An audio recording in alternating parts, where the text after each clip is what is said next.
welcome back to another episode of Monday Mojo. We have got a treat for you today. I'll be honest, didn't know we were going to record an episode this week, but our guy, Mike Cameron, he got back to us on Twitter.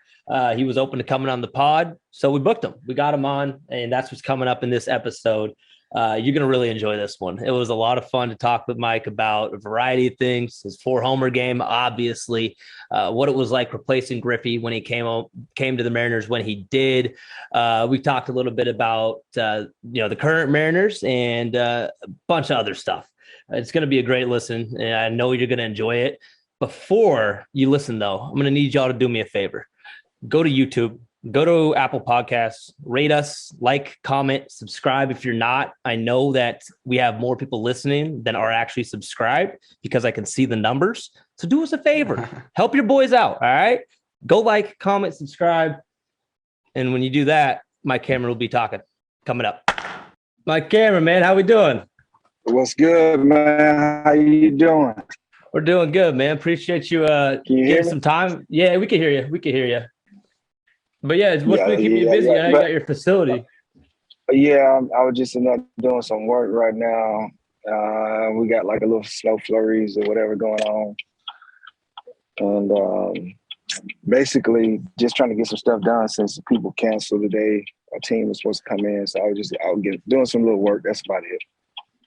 Nice, man. Well, just to kind of kick it off, setting the stage, obviously, man, you had a hell of a MLB career. Biggest thing that I'm curious about is you had a huge impact in Seattle, right? The fans love you. You're a legend, but you were only there for 4 years. You were only in Seattle for 4 years, right? Out of your 17-year MLB career. Yeah. In my mind, it's tough for somebody to create such an impact that you did in that short amount of time. Just curious kind of to hear your thoughts on that.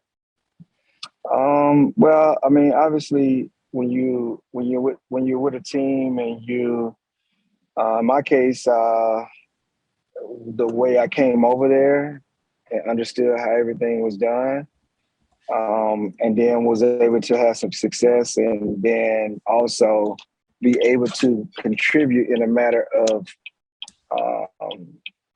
being a part of the best, probably the best 4 years of my career and the team in a sense, and to be able to do that. And when everything kind of switched over, I guess it was when Bavasi came in, no one never called me, no one never offered me anything. So, with me being a free agent, I was upset, but I understood that it was a business at that point because I had gotten traded twice. So I understood the business side of it. So I figured I was supposed to be there a little bit longer, but they wanted to, Bill Bavasi wanted to do something different. And so that's where we're at. And that was the reason why I was there 4 years. So, I thought I was going to be in Cincinnati for it. And once I got traded after the first time, but obviously Ken Griffey Jr. wanted to, when the word came about Junior about going back to Cincinnati, so I was a part of that deal, and that was it wasn't shocking because it's like at the time it's like, hey, this man wants to play for Cincinnati. I'm gonna be the obvious choice to be out. So it was difficult. Mike, well, just want to add on to that. Like, what was going through your head to kind of, I guess, be involved with the trade and replace a guy like Ken Griffey Jr.? What was your mindset with that? Well, as we know now, having to deal with mental health issues, which is on the forefront now of a lot of professional athletes, I don't know. I just dealt with it with the best way possible. Dealing with, you could deal with anxiety, you could deal with different things, different situations. I mean, I really, at me at a time, having basically 3-4 years, and really trying to establish yourself as a player, it could have been a disaster for myself personally. But, I guess the one thing I can say is like the goodness of me having, being talented and already had some success and already had some failures in the big leagues. It allowed me to kind of come in and kind of make my own mark as to what it was. And once I understood that I wasn't going to B, what the people perceive as Griffey Jr. and losing, at that time, arguably the best player in the game, 50 homer bat, 130 ribby guy, the savior for the city of Seattle, and basically do all of those things. It just would have been mentally just kind of like mind-boggling. I did go through some times where it was like that, but we had a good team there. I was able to get my family out there a little bit, so that made the tension a lot easier. And also, I knew I could play, so I could play. I probably was. Once I figured I wasn't going to probably hit 50 homers or 40 homers or whatever it was, I was going to use the talent that I displayed before in the previous years that I was playing. Well, it's got to make it a ton easier too. And your sixth game as a Mariner, you do a Griffey-esque catch, and Dave Niehaus, I believe, was calling it, and he said, I hate to say it, but that was a Griffey-esque catch. Let's make it Cameron-esque now. It's so climbing over the wall like that. I mean, yeah. So I guess in a sense, I accepted that because it was the fact that that's what they were used to seeing in Seattle for the longest. But if we had these digital things that, when I first came with the White Sox and playing in Cincinnati, I've been doing this for a long time. So, this is something it was like usual for me to do that.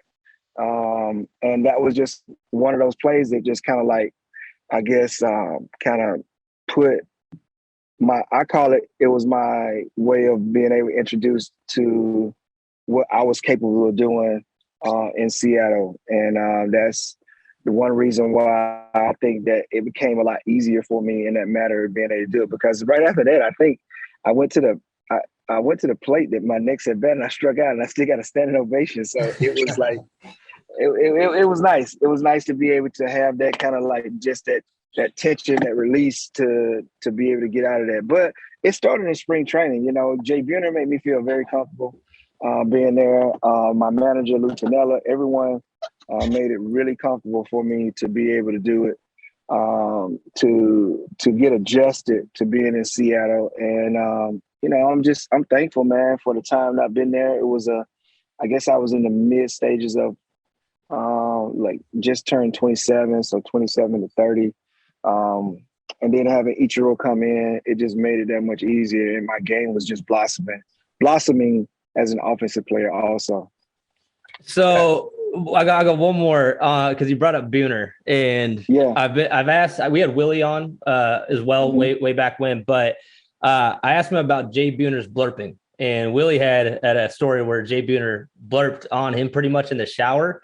I was curious if you ever had any crazy stories about Jay doing that. Nah, Jay did some crazy stuff in the shower, but I never got introduced to any of those things. I mean, I will say this. I know because it's been about 25 years now, whatever. But when we go on a road trip, Jay was notorious for doing all type of hideous acts, and I think one was peeing in the shower on a getaway day, peeing in a shower bottle. I mean, in a shampoo bottle for some guys. From that day on forward, and I saw that, I never used the shower. I never used shampoo in the shower ever again. I brought my own soap and shampoo if I needed it. So so he was notorious for doing certain things all the time. Him and Trevor Hoffman are two of the biggest people that I played with that were doing all kind of crazy stuff. But I got the ultimate respect for Jay Buhner, man, because, I knew that he was very close to Griffey Jr. He understood what I was under as a player in trying to come in and basically replace the legend for the city of Seattle. And, I'm so forever grateful for him because there were times that I struggled offensively. And, I mean, this guy was the one that always was in my corner, making sure that, mentally I was still able to go out and do it. And at the time, I think he had played he had so many injuries. They had a chart, like a body chart in the stadium, and he was like all the injury. Rick Griffin used to place like all these little stickers on all the injuries that he had. The man like a just a human. I mean, a human mummy, so to speak, because he had so many different type of injuries or whatever. But man, like I just had the ultimate respect for him because he was my locker mate. It was myself, Ichiro, and then Jay Buhner right in the corner over there. And so it was just it was good to have a guy like Jay Buhner, from day one. Even from day one in spring training, he was my throwing partner until Ichiro came, and so it was just like he was like my big brother for real. Yeah, so Mike, talking about that 2001 season, obviously a magical year. The last time that we were fortunate enough to get back to the playoffs, but you just mentioned Ichiro there as your throwing partner. What was it like playing with all these guys like Brett Boone, Ichiro, even having like Lou Piniella as your manager? And if there's some stories of that year that you can share with us, or just what being on that magical team was like. Just you talking about 2001? Yeah, the 116-01 season. Yeah, so when Ichiro came, man, it was like having Michael Jackson on the team. I mean, basically, as a player, I had heard of him, Ichiro just through the halls of being in Seattle that he came to spring training. Unbelievable hitter, amazing talent. And I had just played with Kazuhiro Sasaki the year before and Shigetoshi Hashiguwa, but to have this guy come in and no one really knew, he was the first offensive player. I got a chance to see Shinjo and all these other guys or whatever it may be, but and then I think Hideki Matsui, for the Yankees, and I played with Kaz Matsui in New York, but this guy was special, man. Like he was special. I mean, when we talk about special, like his talent, his more impressed. I was more impressed with his work ethic every single day. There was no off days. And now that I think there's the word that they use for it is Kaizen. It's never ending. It's just continuing to better yourself on a daily basis. And I never saw him shook. I never saw him from day one. Like he was focused day in and day out. He was a big prankster too, in a sense. Once in his own comfort zone of the clubhouse, you never really saw that on the field. And they talk about how he speaks a lot more English than what the fans might know. So like, kind of give us an insight on that. Like, I mean, he's a prankster. You're talking about like, he's probably a lot more comfortable around you guys, and he shows you a way bigger side of his personality. So I think the reason why he always had an interpreter was the simple fact he was very good at English. He had the interpreter, so he was never misinterpreted when he spoke, especially to the media and people in general. But as far as like in the setting of the clubhouse, he didn't really have any problems with that. Maybe a couple words here or there, but for the most part, he's very intelligent. Ichiro was when he explained something to you, he always had the interpreter so he can make sure that you really understood what he was saying. The jokester, he was a dancer, he was everything, man. So, those are the sides of it. I think I brought a little bit out of him that he just didn't didn't show all the time. And I think the biggest thing for me being able to do that was having him make the game a lot easier for me just by watching the way he went about his work habits and everything else. He had his own set of weights. He worked out on off days. It was no day off there. He was driven to become great. And he was also driven to become something special in a sense to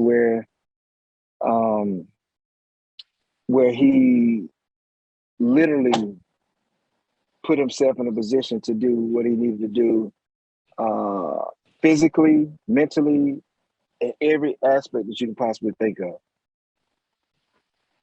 On another note, we were talking about injuries earlier, and obviously back in 2005 on the Mets, You had that collision with Carlos Beltran. You were in right field. He was in center. I mean, that's two guys. Both of you are like, what, 6'2", 210 pounds, running full speed at each other. That collision I forgot about until I was doing some research the other day and seeing it, man. It's crazy. But the craziest part was how you came back from it. The next year, you get traded to San Diego and you win a Gold Glove in your first year back.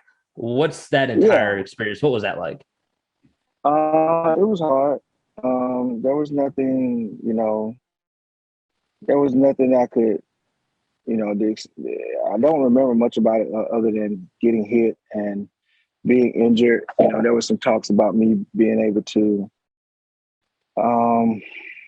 move in the off season when Beltran got there. Just my first year in New York. This is after my first year, and I, no bones about it. Getting Carlos Beltran was a very big and good move for the New York Mets. But at the time, I still thought that I had a lot to do in center field, and I moved to right field for the basis of the team, and thought that it would be beneficial to have Carlos Beltran, Mike Cameron, and Cliff Floyd in the outfield on a daily basis. It would make the team that much better. It was able to get over the hump, and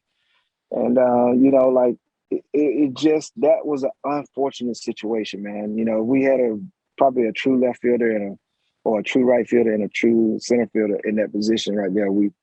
That collision probably wouldn't have happened, but the fact that we are bred mentally to be center fielders and to go out and to just that time of the day, that placement of the ball, everything just kind of, in a sense, was perfect for that type of disaster to happen.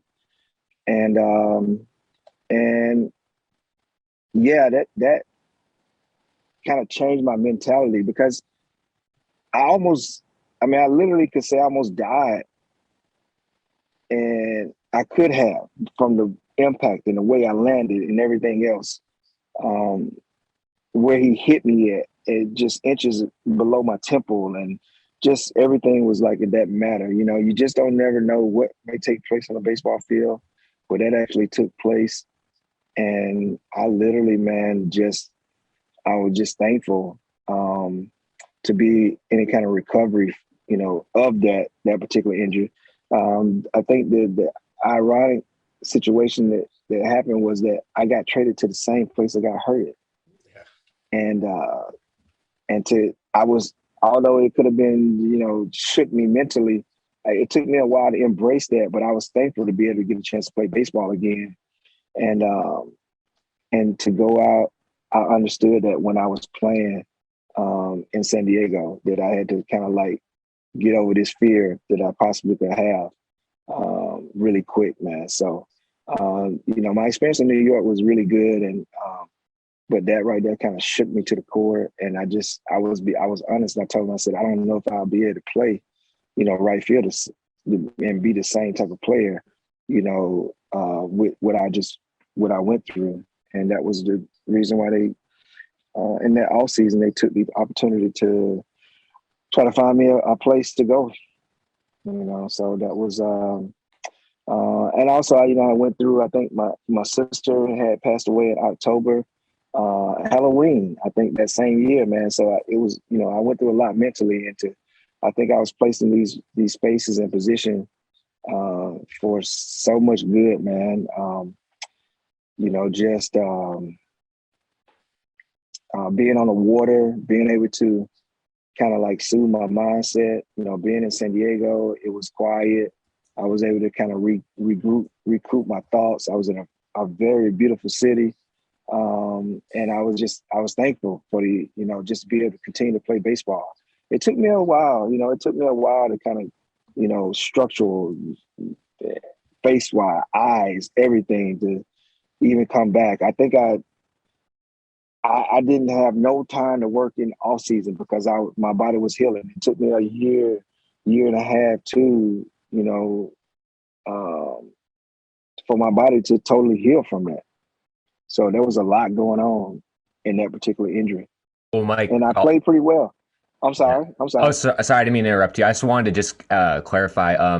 when you got back to the field, I can imagine, was there any like PTSD, like when you had like a fly ball coming towards, a center fielder again? How did you kind of get over that mental hurdle of, having that in the back of your mind of that previous catch to kind of move forward and put that aside? Was there like an adjustment and everything like that? Yeah, literally, I've suffered a lot.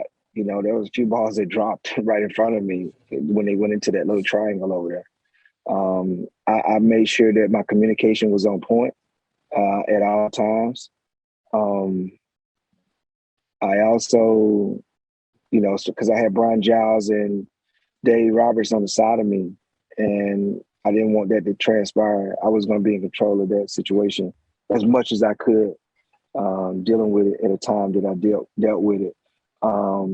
It took me a while to kind of get my bearings right, so to speak, playing the game again.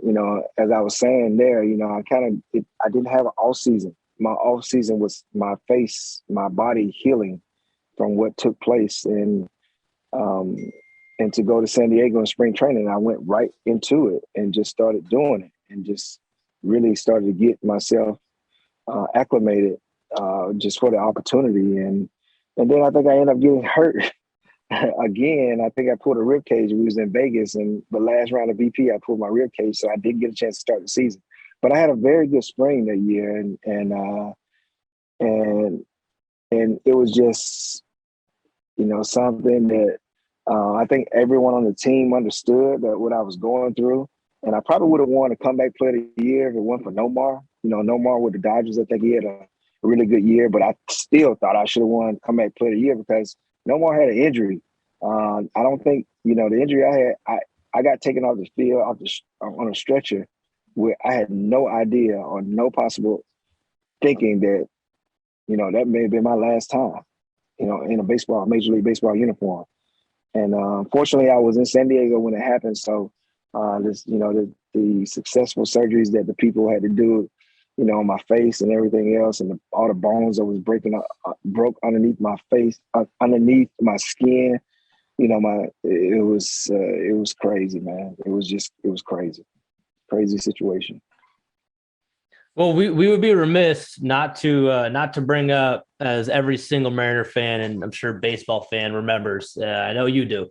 4 home runs in one game, man. Yeah. Almost 5. And walk us through that. I mean, that's the most legendary performance you could probably put up in one game as a hitter. Yeah, it was. I had some really good games in Seattle, and that was probably, outstaged everything.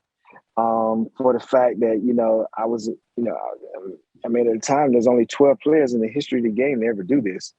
And for me to come along, and then the last time it had happened, I think it was like in 1992, maybe, with Mark Whitten in the National League.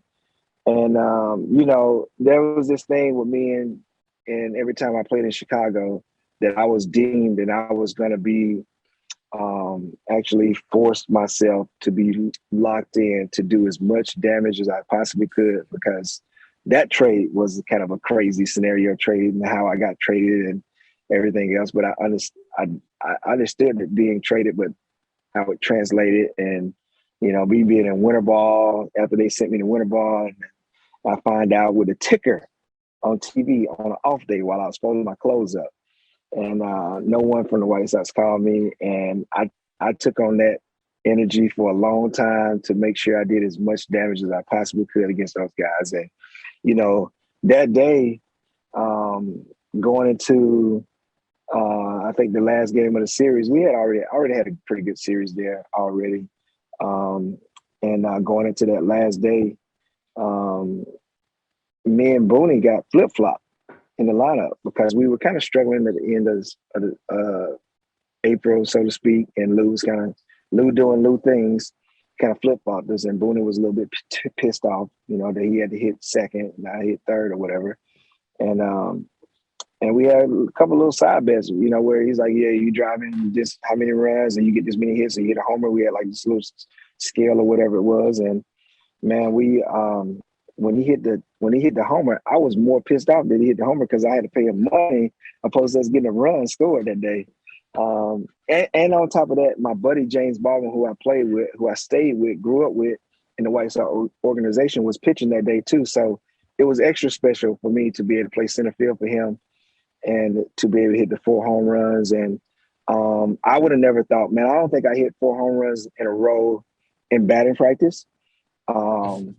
So to be able to get the ball up in the air 4 times, it was special. The ball felt like it was stopping.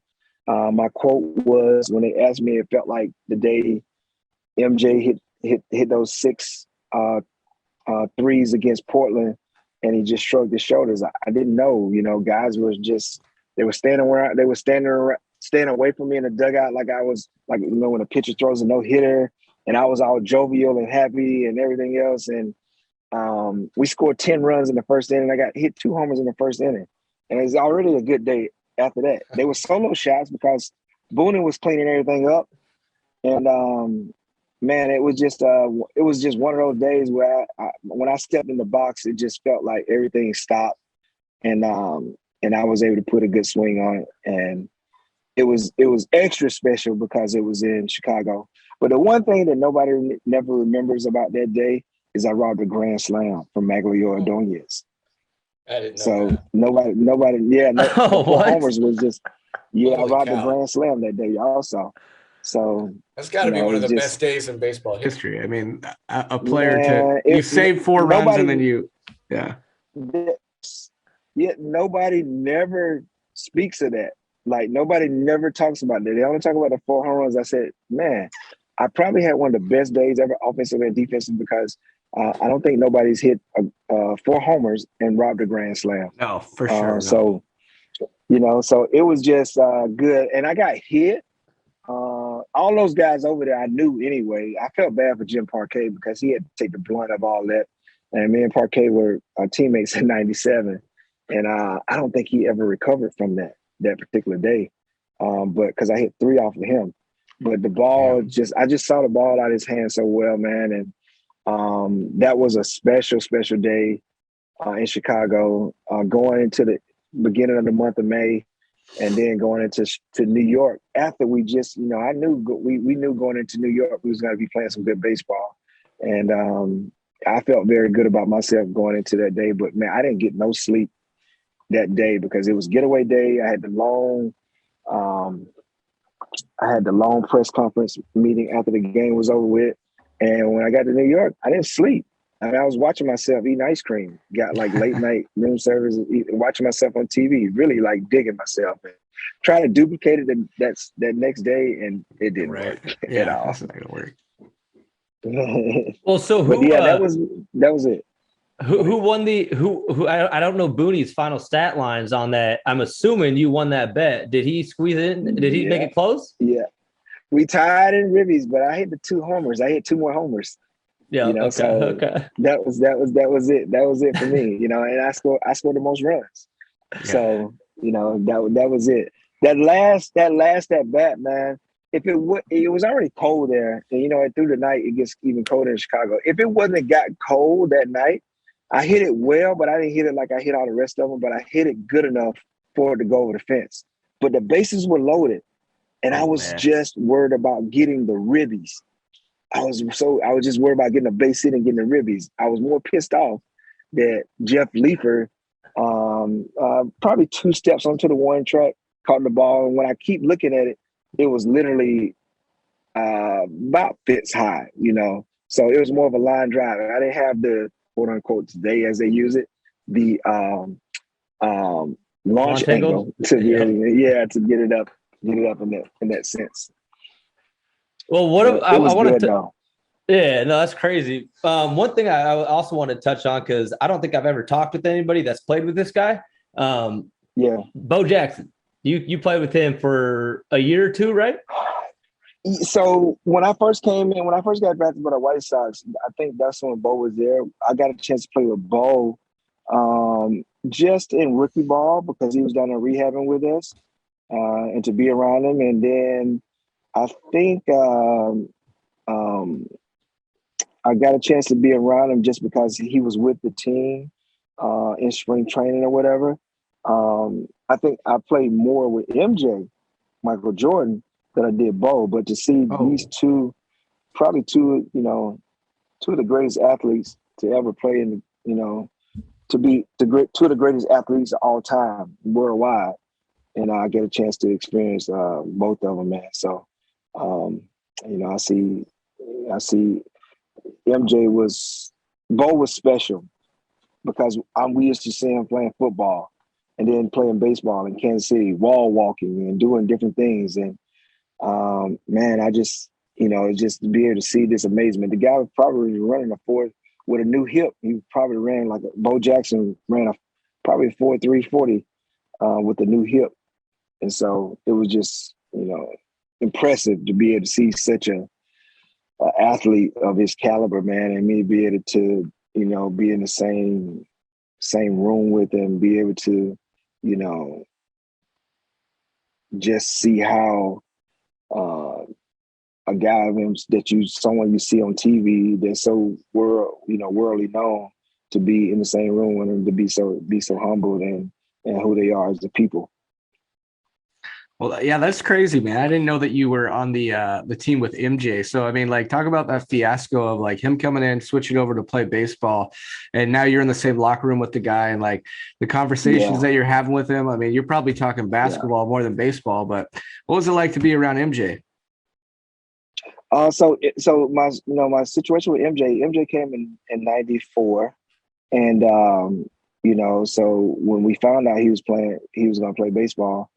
I was scheduled to go to high A ball that year. And so some of the guys that were there, they got a chance to play actually double A season with him.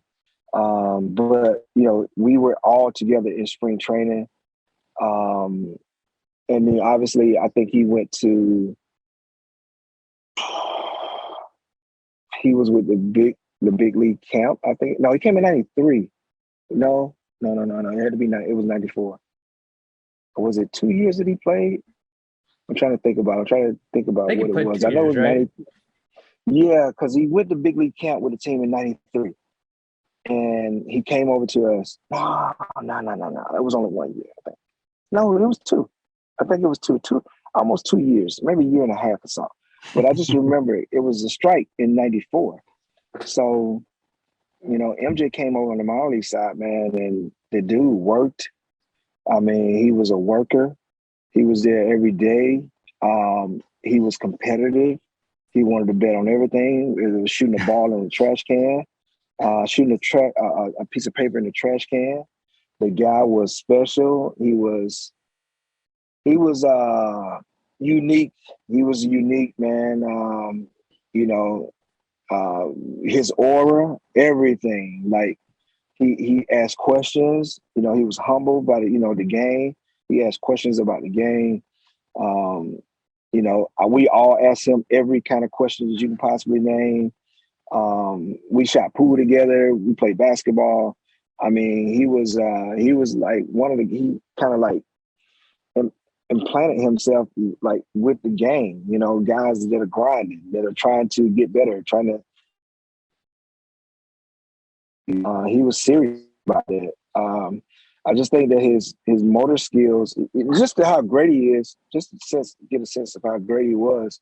The guy hadn't played baseball since he was in high school, and now he's like 31, 32 years old, 33 years old, and he decides to pick up the game and play professional baseball. And he hit 200 in Double A with some homers. It's crazy. We always thought that his skills, it's hard to, those fast twitch skills that you had to have for baseball, it's a different type of training. There's different everything. To actually see him struggle was, because we never really saw him struggle in the game of basketball. But you knew what he was because of his work ethic. He willed himself to become a better baseball player. Just the strength of his, his mentality and everything, man. But this guy was pretty special in a sense as to what he was. He taught us so much, just about him being there. I don't think he even realized that. Did in Space Jam, I'm curious if this ever happened in real life. I remember the scene in Space Jam where MJ's up to bat and the catcher's telling him, heater's coming. And he's looking back like, why are you telling me what pitch is coming? Did that ever happen in real life? Did he ever get told what pitch was coming? No, I don't think, I was in Prince William, Virginia. He was in Birmingham. I remember them getting a bus. I remember them getting a whole new bus. He took the bus trips like everybody else. The one thing that we did have in spring training, we had a bet. You play in the quad in spring training, and everyone was having this bet. And that day, I went off and I said, for the bet, when I won the bet, I wanted some brand new baby blue, Carolina blue, the patent leather Jordans in my locker by 7:30 the next day. And sure enough, they were there because I went like 3 for 4 that day with a double homer, with two doubles and a homer. And he didn't really live up to his end on the bet, and I won that bet too. So, but that was like all the time, man. But I don't know if that truly happened in the sense where they told him what was coming, but he entrenched himself in the game, man. He was trying to become a big league player, and it probably, if it wasn't for the strike, if they wouldn't have asked him to, cross over, he probably would have kept playing. I just remember him leaving that day, and was flying in circles around in his jet over the stadium, and we were all out there stretching early in the morning, man. So it was kind of crazy to be able to see that, real crazy. And a year later, I got a chance to see the 96 96, 97 when they repeated, because I was in the big league. So it was cool to be able to sit in the stadium and to view that. Awesome, man. And then I know we're kind of coming up on time here, but I wanted to touch on Andy McKay because I heard you were on an interview and you were talking about him a little bit ago before he got his promotion that was recently announced. We were able to have him on the pod as well. And it's pretty cool, like from what as fans, what we're able to see is DePoto's given him kind of like the principal role of it seems like the organization in terms of teaching the mentality side of things and whatnot. But for him now, Andy McKay getting promoted to being a big league coach on the actual bench during the actual games, what kind of impacts do you think that Andy's going to be able to have like in the middle of games now? When the game is going on, guys have a different mindset. Andy is very skilled in the mental skills aspect. He's skilled in many areas. The man's been a coach. He's been around some of the greatest players for a long time, and been in Colorado, and now in Seattle running the organization, and really he's kind of changed a lot of different aspects in the way you go about doing things mentally. Gives you a lot of thought. It gives you a lot of autonomy to speak and think and talk and do different things or whatever. That's what I like about him. He's also, it's going to be unique for him to be on the bench there with, I've always said that with Andy being there with Kelenic. Yep. Because that's going to be unique, being in the dugout to be able to see that. I'll be looking at that more than a lot. So, but I think Andy he has a different resolve as far as mentally, as how he approached certain things.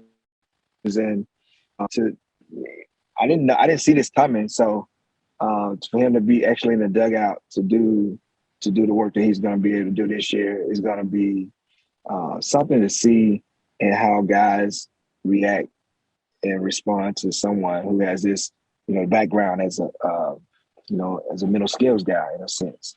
But he's very well versed, and he's very smart and knowledgeable on a lot of different aspects of the game. And to be able to have a guy like that in the dugout, I'm just as interested as you guys are to see how that kind of transpires over the course of this year. Where do you think we're finishing this year? You think that drought's getting ended? I think it definitely has. I think it definitely will. I think it's going to be something this year where guys got a little taste of what it's really like Just the experience that's the only thing I know, just that atmosphere that was created the last month of the season with the people being there. I used to say Seattle, man, was the biggest block party at 7:00 I ever seen every single night, every day that I played there.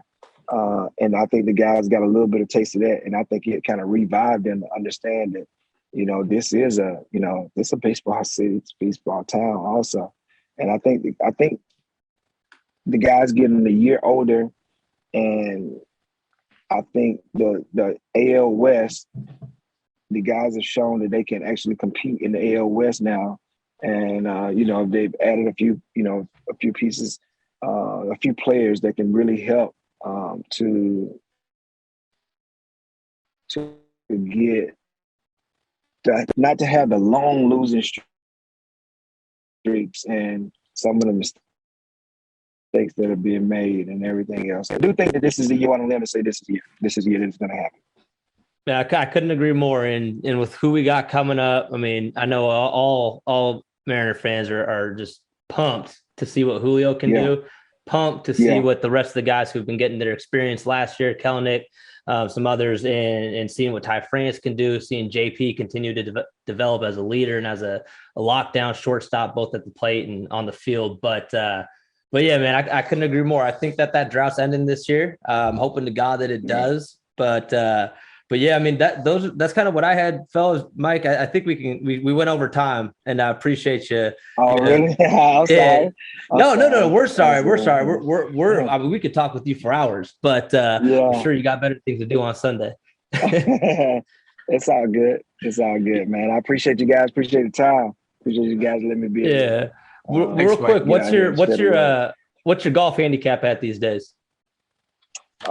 Man, I'm kind of stuck in between like 12 and 15, on good days, bad days, whatever.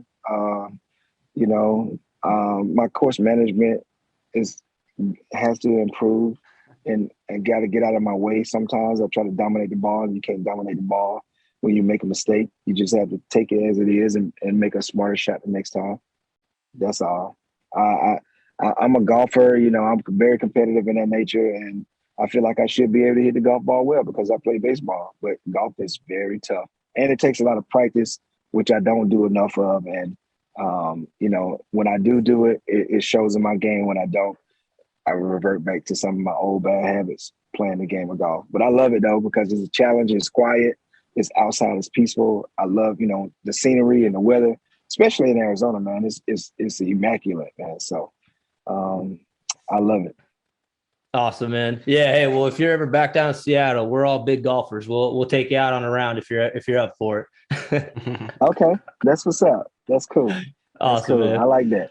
Yeah, cool, Mike. Cool, Mike. Well, hey, man, really, really appreciate you spending time with us. I know I'm sure you got hit up a ton by other people trying to get you on their pods. Yeah, I'm gonna follow up with some other people, man. I'm gonna follow up with some other people that I was down for a while, and they would hit me up, and I was like, I'm just not physically and mentally able to do anything like that.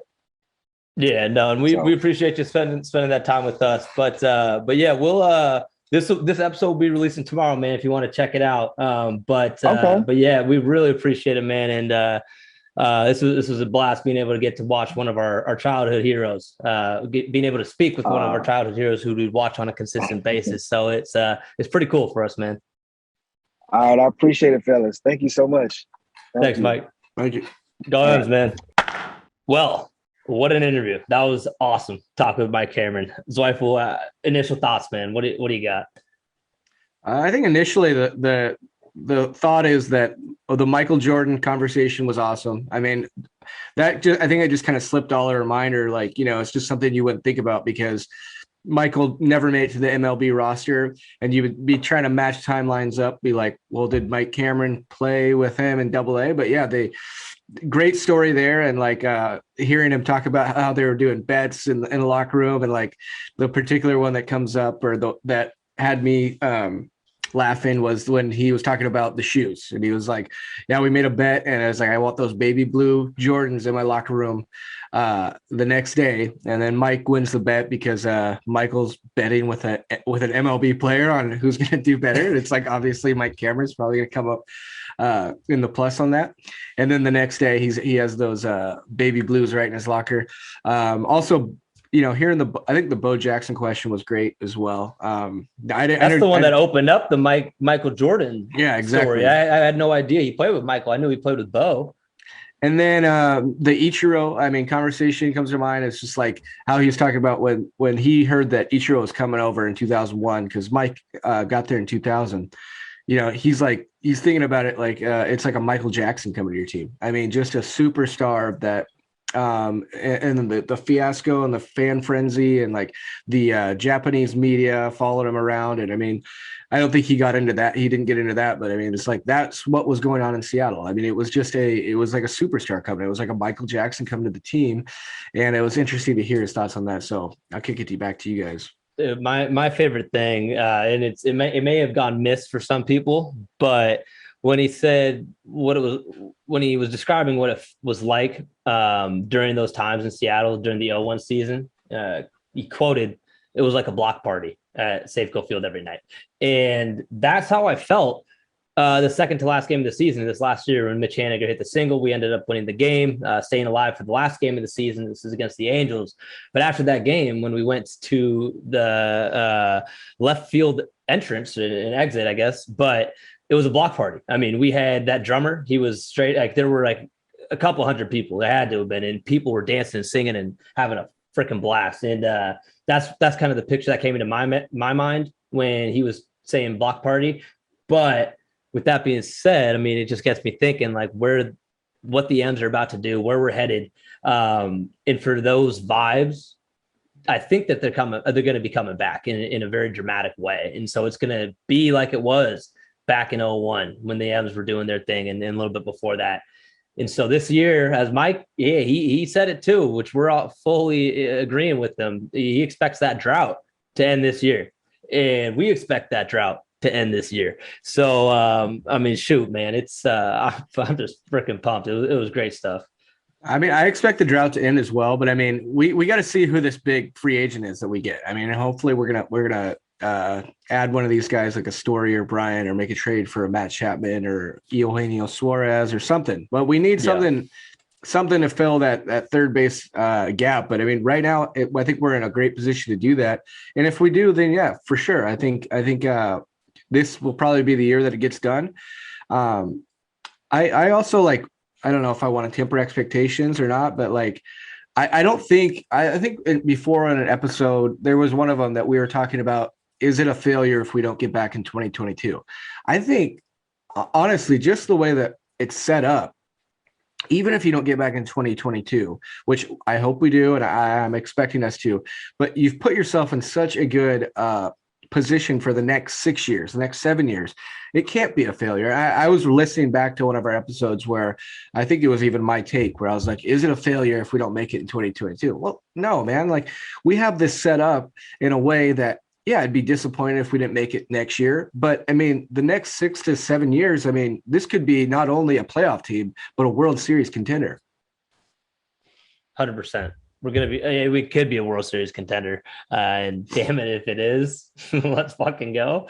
But it's kind of, if I'm in Jerry Dipoto's seat, you don't have to win the World Series to really get the trust of this fan base. Like, you've got my trust, Jerry Dipoto. You got everybody else's on Monday Mojo's trust. I don't know if every single fan he's got his trust just based off of people on Facebook, but I know that he'll be able to get that trust right when that drought ends. That's all he needs to do right now. That's all he needs to do this season. So it's nothing crazy for the Mariners. It's crazy because we haven't seen it in 21 years or whatever it is. But yeah, shit, man. Anyways, like hell of an interview. Great insight from him. Like I said, he's one of our favorite players as we were growing up. So just to be able to chat with him, it's cool shit. Evan, do you have anything on what you liked about the interview? Or like, I think one of your questions, I can't remember which one it was, but I think it was one of the best ones. It was early on. It might have been Was it replacing Griffey? Yeah. So unfortunately, the audio kind of got cut off a little bit. We apologize for that. But we just to have Mike Cameron on is a blessing and all that. So I didn't realize how much I guess he was describing of a mental battle he had to endure replacing a guy like Junior. But I think he could have handled it in a better way because he believed in his own skills, and I feel like that showed on the diamond. He had that swag in center field, and 6 games in, he had, as Dave Niehaus would say, a Griffey-esque catch, and so he handled it well, and I think that was cool. And then I also want to ask, I also thought what was cool about the interview is I didn't realize he had such kind of a hatred towards the Chicago White Sox for how they did him dirty in that trade. Yeah. And that's kind of what sparked his fire going into that 4 home run game series. And it kind of makes sense because if you look, Chris and I, or Soba and I, when we watched the video last night, you can tell he's like very locked in in that setting. And so to take it out like that was pretty cool. And we're still rolling and we're still delivering guests. And I just am so hyped that we're able to land this, and hopefully you guys enjoyed it. So when he was talking about the White Sox trade and how it was kind of he figured it out by seeing the ticker, and the ticker comes across the bottom of the screen, and that's how he finds out. He was traded for Paul Konerko, who he's kind of one of those fringe like Hall of Fame guys. Like, does he make it? Does he not? But then we all know Griffey's a Hall of Famer. I wonder, like, I'm sure he's not the only guy, but it would be kind of like a cool trivia question. Is like, who's a guy that's been traded for and been involved in 2 trades for Hall of Famers, like 2 different guys for, because Paul Konerko, I mean, I remember that guy. He was a Mariner killer as well as just a phenomenal player for the White Sox. But yeah, great interview. Dude, the Mariners were so lucky when that Cincinnati had Mike Cameron at that point in time, because Griffey was the one requesting the trade specifically to Cincinnati. And so when you look at it from that perspective, our general management at that time, they're looking at a pool of people to pick from only from the Cincinnati Reds team. And if Mike Cameron wasn't on that team at that point, like, who the hell do we get? Right? Like, we were trading Griffey no matter what. We were just fortunate as Mariners fans and as a Mariners organization that Mike Cameron was in the Reds organization, because, I mean, I don't even know. I'd have to go back and look at the rosters. But like it seems like that we were just so lucky that he was an option, right? Yeah, because it's the position that you're losing in center field. You get a guy back like Mike Cameron, who honestly plays the position very similarly. Like, talking about his defensive ability to climb the wall and rob home runs, and then he had that little bit of power, like we were talking about in that 4 home run game. I mean, Mike Cameron was he was always a good player, but when he came over to the Mariners, he took that next level step where he made an all-star game in 2001, I think, where we had 7 all-stars on that team. Yeah. And it was just like that team, that 2001 team, it was a magical thing because you're losing A-Rod, you're losing Griffey, you're getting a guy in Ichiro who at the time, we'd heard it could be a superstar and he's the, Japanese hits leader, but we didn't necessarily know exactly what he was going to be. But Brett Boone takes the next step. Like, all these guys mesh together, and Cammy was a big part of that. So yeah, to your point, I mean, he's coming over, he's taking over Griffey's position, and like, he's just a step down, sure, because no one's going to be King Griffey, but yeah, we were very fortunate that he was on the Reds and able to be a part of that trade package back. Yeah, man, for real. Well, that's kind of all I had to review. What about you guys? Yeah, that's all I got. I mean, that was a great interview, and I think Cammy was really gracious to hop on with us. So, or we're gracious, excuse me. So. Yeah, we're gracious. Hopefully, we'll Mike Cameron's gracious to be able to talk to us.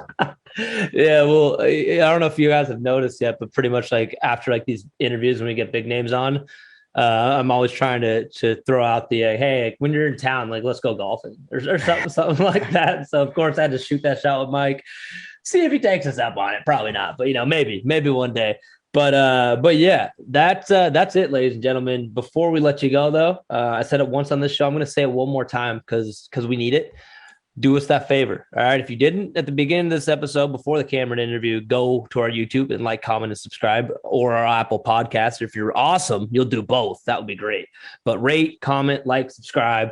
Let people know. Share it with your friends. Let people know that, we're around. We're trying to go big, and we need your help, and we appreciate you guys. But that being said, that's a wrap. Thanks for listening to the boys again. That's Monday Mojo. And as always, go Mariners.